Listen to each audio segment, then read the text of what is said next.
मंगलम भगवान मंगलम गौतमोमुनि मंगलम कुंद कुंदायो जय धर्मोस्तु मंगलम सर्वमंगल मांगल्यम सर्वकल्याणकारिकम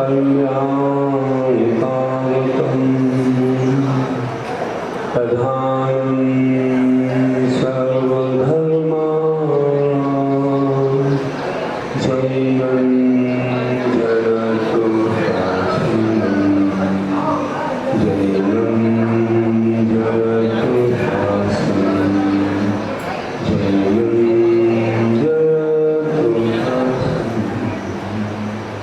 बोलिए जीवाधुदेव प्रथम तीर्थंकर श्री आदिनाथ भगवान की, 24वें तीर्थंकर भगवान की, अहिंसा परमो धर्म की, 16 कारण महाकर्म की, आचार्य गुरुवर श्री विद्यासागर जी महाराज की,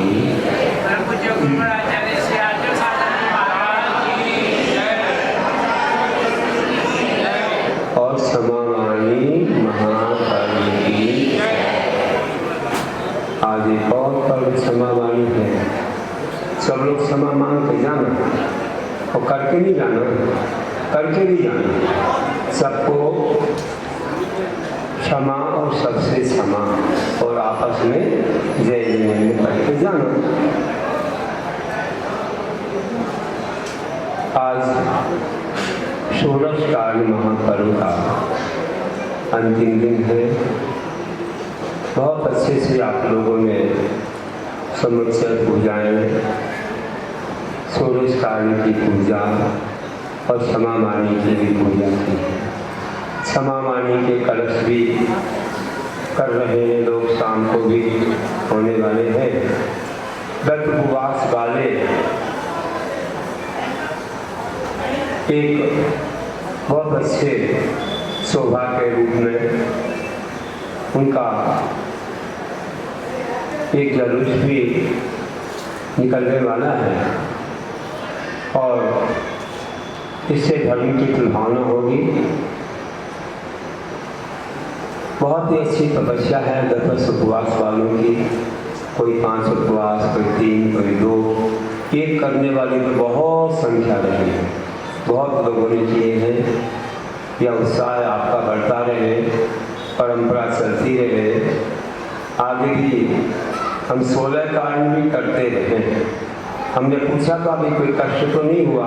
बोले कष्ट नहीं हुआ, आनंद आया होगा। तो आगे भी जब तक अपनी शक्ति है तो करेंगे, परंपरा चलेगी, कई लोग जुड़ेंगे इससे। ऐसे कुछ लोगों ने भाव किए हैं कि हमें जब आनंद आया है, स्वस्थ रहे और खूब अच्छा विशुद्धि भाव बढ़ा है, तो क्यों ना हो आपको जल्दी तीर्थंकर बनने का अवसर मिले, थोड़े और आप करेंगे। देखो भाई, रामगंज मंडी शुरू किया था, जयपुर में रहते हैं, अभी तक करते ही आ रहे हैं। 2011 से अभी तक चलते जा रहे हैं। ऐसे बहुत लोग कह रहे हैं कि हम तो करते जाएंगे जिंदगी में जब तक शक्ति है। तो क्या बाधा है? हल्कापन आता है, स्वस्थता रहती है। आप लोग भी जो भी मन में हो कि हम आगे कुछ वर्ष और करेंगे, तो कुछ वर्ष के लिए जिनके भाव हैं उनको हम आशीर्वाद दे देते हैं। अगर कष्ट ना हुआ हो और अच्छा लगा हो, खूब कर्मों की निजरा संबर का मौका मिला और गुरुओं का आशीष भी मिलता रहेगा और ये हमारी जो परंपरा है अक्षुण्ण चलती रहेगी।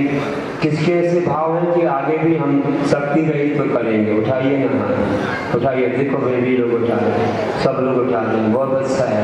कन्याएं भी उठा रही हैं, वाह बहुत अच्छा लगा। इनकी शक्ति है तो ये लोग करते रहेंगे। पुरुष लोग भी उठा रहे हैं, बहुत अच्छा है, बहुत अच्छा है। कितने अच्छे भाव आए हैं। तो हमें ये लाभ होता है कि हमारे भगवान की वाणी को लोग आदर के साथ और बहुत शक्ति भक्ति के साथ अपनाते हैं। जिनकी जो अनुकूलता है, कुछ लोगों की अनुकूलता नहीं है तो उनको वे लोग सहायक बन जाते हैं और उनके लिए अनुमोदना करते हैं, प्रोत्साहन बढ़ाते हैं, तो जिनका उनकी प्रभावना आगे बढ़ती जाती है। मैंने तो देखा है कई सर्विस करने वाले लोग, कोई ऐसे प्रोफेसर लोग, जनरल मैनेजर, कहीं और भी बड़ी बड़ी पोस्ट पर ऐसे जैसे आए हैं तहसीलदार, एडीएम, इन लोगों ने वर्षों से करते आ रहे, वो करते ही जा रहे हैं। भोपाल में भी हैं कई लोग, और भी जहाँ जहाँ मैंने चातुर्मास किए हैं भारत में, वहाँ पर गुजरात में भी, सूरत में भी हैं, बहुत जगह पर हैं, चाहे जयपुर हो, चाहे रांची हो, चाहे दमोह तरफ हो, जहाँ भी चातुर्मास किए हैं तो वहाँ करते हैं लोग।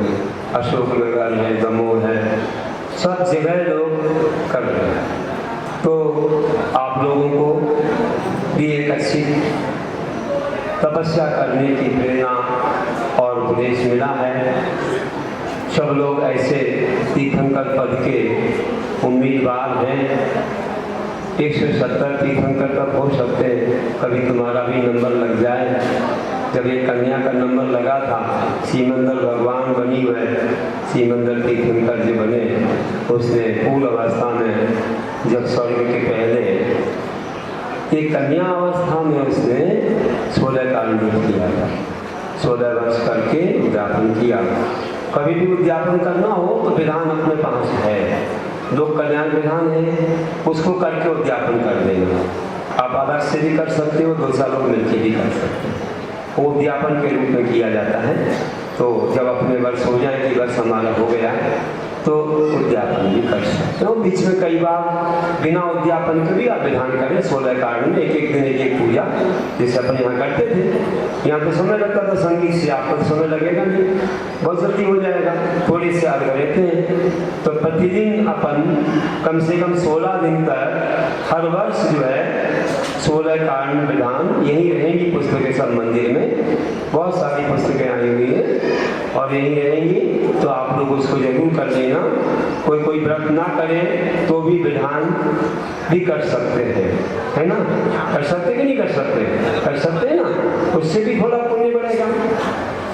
तो कौन कौन विधान करेगा, कौन कौन करेगा, थोड़ा हाथ उठाओ कि 16 कांड में हम विधान पढ़ लेंगे। हाँ, कोई लोग विधान भी कर लेंगे।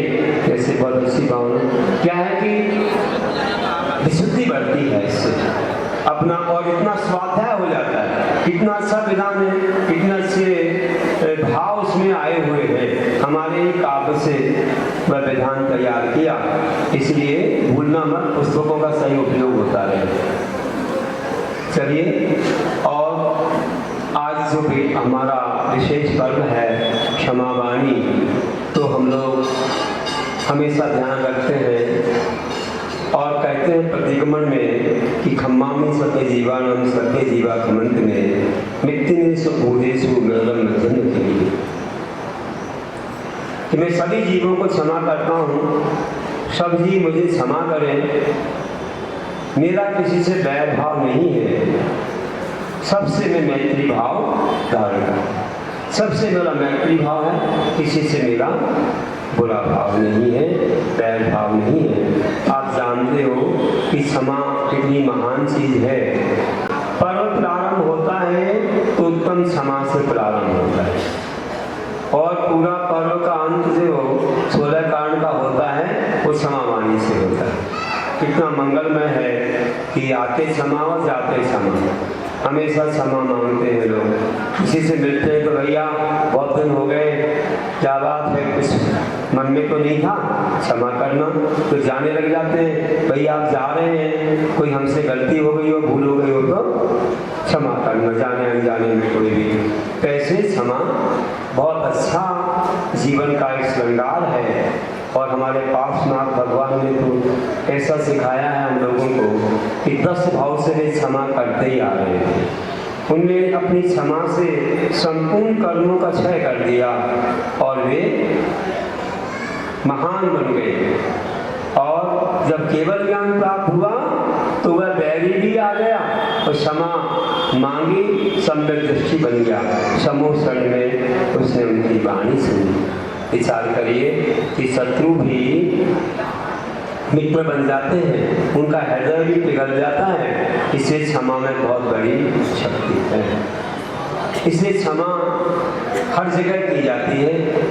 आप देख लीजिए, जब भी दीक्षा देते हैं तो सबसे क्षमा मांगना पड़ती है, घर वालों से और जो भी परिजन हैं, जो भी परिचित हैं, गांव वालों से, सबसे क्षमा मांगते हैं। एक इंद्र से लेकर संगी पंचेंद्री तक के जीवों से क्षमा मांग के दीक्षा धारण की जाती है। सब क्षमा करके, यानी कि हमने तो मांग ली, आप क्षमा कर देना, और हम नहीं करेंगे आपको, हमने क्षमा नहीं किया, ऐसा नहीं। हमारे अंदर भी कोई बदले रहने का भाव नहीं है। इसको सच्ची क्षमा बोलते हैं। तो इस प्रकार से क्षमा होती है। और जब संलेखना लेते हैं तब भी पूरे संग से क्षमा मांगते हैं, सब जीवों से क्षमा मांगते हैं। और संलेखना तभी होती है जब कषायों का भी लेखन हो जाए, उनका कृष्ण करना हो जाए, तभी संलेखना होती है। इस प्रकार से हम लोग जानते हैं। तो ये उत्तम क्षमा है, क्योंकि ये क्षमा मायाचार से या किसी लोभ से नहीं की जा रही है, किसी स्वार्थ से नहीं की जा रही है। मार्ग ऐसा नहीं कि हम जिससे हमारा मन मिलता उससे करें, मांगे, और जिससे बैर है उससे ना मांगे, तो उत्तम क्षमा नहीं होगी। उत्तम क्षमा वह है जिसमें ये नहीं देखा जाता कि हमारे नजदीक का है कि दूर का है, कि क्या है, किसके कब से हमारा इससे कुछ भी इससे अनुभव है आदि। जो भी है हमारे सामने या हमें जाना भी पड़े तो हम क्षमा मांगेंगे, क्षमा करेंगे। इसी का नाम उत्तम क्षमा है। तो देख लीजिए, क्षमा मांगने के बाद, क्षमा करने के बाद उसकी पुनरावृत्ति नहीं होना चाहिए कि हम क्षमा तो मांग लें और फिर करें वैसा ही का वैसे। तो क्या मतलब है? आगे से हमसे गलती ना हो ऐसा पुरुषार्थ करना चाहिए। तो ध्यान रखना। एक बार क्या हुआ कि एक कुंभकार, और कुंभकार के यहाँ बहुत सारे कुंभ बना के रखे हुए थे। आप तो जानते हैं कि जल को ठंडा बनाने के लिए गर्मी में लोग कुंभ लेके आते हैं। तो बहुत सारे कुंभ रखे हुए थे। गुरु महाराज जी से सुना था उदाहरण, बहुत अच्छा है। कुंभ रखे हैं बहुत सारी संख्या में, एक ऊपर एक। कुंभकार एक जगह बैठा है, एक व्यक्ति आया, उसको कुंभकार नहीं दिखा। कुंभकार नहीं दिखा और उसने क्या किया, सुन रहे? कुर्सी पर बैठने वाले सुन रहे कि नहीं सुन रहे? हाँ, सिर नीचे ना जाए, नहीं तो हम नहीं जानते। हम समझेंगे देवी आ गई तुमको, देवी, निद्रा देवी, निद्रा देवी। अच्छे से सुनो। तो बोलता हूं कि कुंभकार बैठा था और पीछे से एक व्यक्ति आया, उससे कुंभकार नहीं दिखा, कुंभ दिख रहे थे। उसने क्या सोचा, बड़ा मजा आएगा, बड़ा आनंद आएगा, इसलिए उसने क्या किया, मजा लेने के लिए अच्छा संगीत सा निकलेगा, बहुत सारे कंकड़ पत्थर उठा लिए और एक एक घड़े को मारने लग गया। एक को मारा, फूट गया, आवाज तो अच्छी आई। फिर क्या बोलता है, अरे भैया गलती तो कर दी, तो क्या बोलता है, तस्मिच्छामि दुक्कड़म, वह मेरा अपराध मिथ्या हो गई क्षमा, बुरा कर दिया क्षमा मांगो। फिर द्वारा एक कुंभ को मारा, वह फूट गया, तस्मिच्छामि दुक्कड़म, कुछ नहीं चाहता भैया, हानि करते जाओ और क्षमा बोलते जाओ। ऐसा होता है क्या? ऐसे क्षमा नहीं होती। मायाचार नहीं करो, दोबारा गलती मत करो। हो जाए अचानक बिना किसी जानकारी के तो अलग बात है, जान करके नहीं करना चाहिए। आजकल तो जान करके गलती करते हो, बोलते मैंने थोड़ी किया है, मुझे थोड़ी मालूम था ऐसा हो जाएगा। अरे पहले के लोग तो धोखे से पैर लग जाए, हाथ लग जाए तो क्षमा करना भैया, माफ करना भैया बोलते थे। लेकिन आजकल के लोग तो लग भी जाए तो देखो ना हमें जान के मारा है। अरे तो मान क्यों तुम्हारे अंदर अभिमान नहीं होना चाहिए, अभिमान नहीं होना चाहिए। और अभिमान के बिना ही हमें क्षमा मांग लेना चाहिए। अगर नहीं भी हुआ हो हमसे कोई गलत कार्य, गलती को भी मांग लो तो क्या बाधा है, क्या बाधा है? अरे तो धर्म है, बोलने में क्या बाधा है? क्या घाटा हो जाएगा? क्या क्या लगता, पैसा लगता? कुछ नहीं, बोल लो, अच्छा है। क्षमा तो धर्म है, धर्म का नाम नहीं दिया तुमने तो क्षमा करना, उसको कितना अच्छा लगेगा। अरे गलती भी नहीं तो भी क्षमा मांग रहे। लेकिन हाँ, इन्हीं के ऐसा शौक है फालतू में मांगते रहो, लेकिन अगर ऐसा संदेह हो जाए तो मांगने में कोई बाधा नहीं। यहाँ तक तुम तो ठीक है, विदेश के लोग भी मानते हैं, दूसरी भाषा के लोग भी मानते हैं। I am sorry please excuse me बोल करके वे भी मांगते हैं। अब उनको किसने सिखाया? वे तो हमारे देश से जुड़ करके क्या वहाँ भी हमारी संस्कृति रही है, तो सब जानते हैं कि ये क्षमा मांगना, माफ करो बोलना हमारा कर्तव्य है। इससे आदर मिलता है, इससे सम्मान मिलता है, सामने वाले का हृदय साफ हो जाता है। हमारा साफ हृदय देख के वह भी अपने हृदय को कोमल बना लेता है। ये व्यवहारिकता का अच्छा रूप है। इससे आगे बहुत सारे अवसर मिलते हैं, कई प्रकार के साधन, कई प्रकार की सुविधाएं, कई प्रकार से अच्छे सुकून मिलते हैं कि सामने वाला आपको हमेशा हर कार्य के लिए तत्पर हो जाता है कि इनका हृदय कितना कोमल है। हम ना चाहते हुए भी सब कुछ मिलता है। क्षमा में बहुत बड़ी शक्ति है। इसे सब लोग क्षमा मांगना या करना दोनों चीजें किया करें, मात्र एक नहीं है। करना ज्यादा अच्छा है कि मैंने तुम्हारे से बैर छोड़ दिया, मैं कभी बदला नहीं दूंगा। ये सबसे बड़ा है, क्षमा करना सबसे बड़ा है। क्षमा मांगना, मांग तो लेते हो कि मुझे क्षमा करना, क्षमा कर दो, लेकिन मैं तुम्हें देखूंगा, मैंने नहीं किया क्षमा, तो क्या माया जानी? तो करो पहले और मांगो। पहले कुछ दो और फिर कुछ लो। तुम तो कुछ दिए बिना लेना चाहते हो, उदारी का काम अच्छा नहीं है। तो ऐसा है जीवन। तो क्या हुआ, घड़ा फोड़ता जा रहा था और समीक्षा में तो कर्म कर रहा था। कुंभकार को आवाज पहुंच गई कि कोई कुछ कर रहा है। धीरे से पीछे से आया, देखा, अरे क्या कर रहे हैं? मेरी इतनी बड़ी मेहनत, कहाँ से मिट्टी लाया, कैसे गलाई, कंकड़ पत्थर निकाले, उसको रौंदा, फिर हाथों से और अच्छा कोमल बना के, और फिर मैंने चाक पर रखा, चाक घुमाया और ऐसा ऐसा करके गोल बनाया, छाया में सुखाया, फिर इसके बाद और अच्छे से उसको व्यवस्थित करके फिर थोड़ी हल्की धूप में सुखाया। इसके बाद कहीं अग्नि में रख करके मैंने पकाया, कितना ईंधन लगाया। इतनी मेहनत के बाद मेरे पेट की आजीविका ये छीन रहा है। देखो माँ, इतने कहने से काम होगा तो इसमें शामिल करो, इसको सबक देता हूँ, देखता हूँ। इसे चिंता नहीं है कि मैं कैसे अपना जीवन चलाऊंगा, कैसे क्या खाऊंगा, मैं इसी में मेरा सब कुछ है। एक डंडा उठाया, एक डंडा उठा करके कमेटी वालों, अरे बाद में बातें कर लेंगे, नहीं तो छूट जाएगा क्षमा।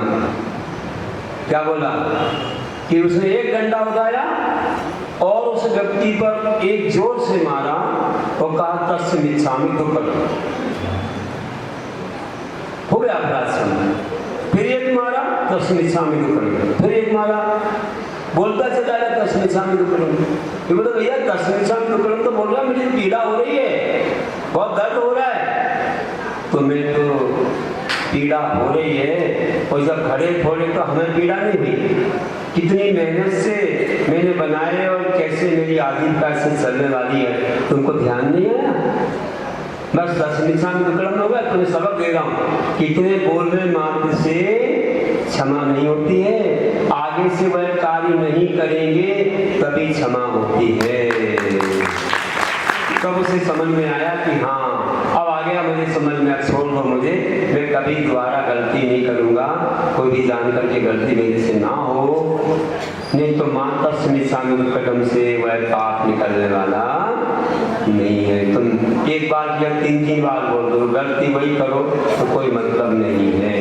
मैं तो बोलता हूँ कि तुम्हें बोलना ही ना पड़े, अपने हृदय में सबके प्रति अच्छा भाव धारण करो कि गलती ना करो कि तुम्हारे लिए ये सब करना पड़े। हमारे तीर्थंकर होते हैं, उन्हें प्रतिक्रमण नहीं करना पड़ता मुनि अवस्था में, क्योंकि उनसे कोई दोष नहीं होता।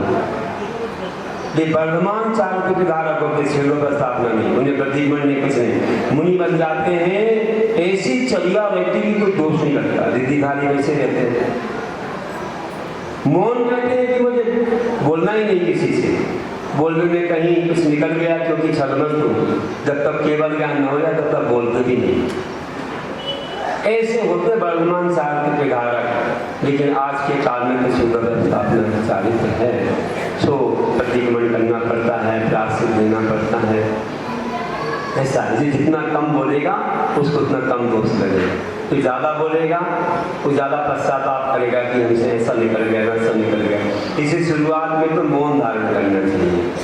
कई वर्षों मौन रहेंगे तो अच्छी साधना हो जाएगी, परिपक्व हो जाएंगे तो दोष नहीं लगेगा। हमारे गुरु ने तो इतना ही सोचा कि कौन कोई साधना करेगा था मुनि बनने के बाद। दीक्षा के 1-2 महीने पहले पूछा तो मैंने पहले बोल दिया कि मैं तो 1 वर्ष का हूँ, मैं तो 1 वर्ष का मौन धारण करूँगा। 1 वर्ष का मौन धारण महावीर जयंती से महावीर जयंती तक किया था, बहुत अच्छा मिला। केवल गुरु से बोलते थे, भगवान से बोलते थे। हम तो याद करते थे कि हमारे बाहुबली भगवान ने तो मौन भी रखा, उपवास भी रखा। हम लोगों के पास उतनी शक्ति नहीं है, कम से कम मौन तो। अब जब उपवास लेते थे संघ में तो मौन ले लेते थे, उस दिन ऐसा करते थे। तो 1 वर्ष का मौन पूरा होने के बाद गुरु से कहा, महाराज जी बहुत अच्छे से हुआ, आशीर्वाद दीजिए, हम और बढ़ाना चाहते हैं। तो आचार्य जी ने डांट लगाई, अरे बोले बोलना तो सीख लो फिर बाद में करो। मतलब बोले ज़्यादा मत करो, आप थोड़ा वैसे ही कम बोलते थे, तब थोड़ा अच्छा व्यवहार सीख लो कि अपन को और भी प्रवचन, कक्षा, प्रश्न वगैरह करना है, आपस में मुनियों के साथ बैठना है। तो ऐसे गुरु के साथ रहते थे अपन, उनके पास बैठना, रात में रहना, और जहाँ भी बैठते थे अलग से तो कोई भी महाराज जी जो मौन रहते, थोड़ा कम भी बोलते, वही हमारा मन लगता है, ज़्यादा बोलने वालों का मन नहीं लगता।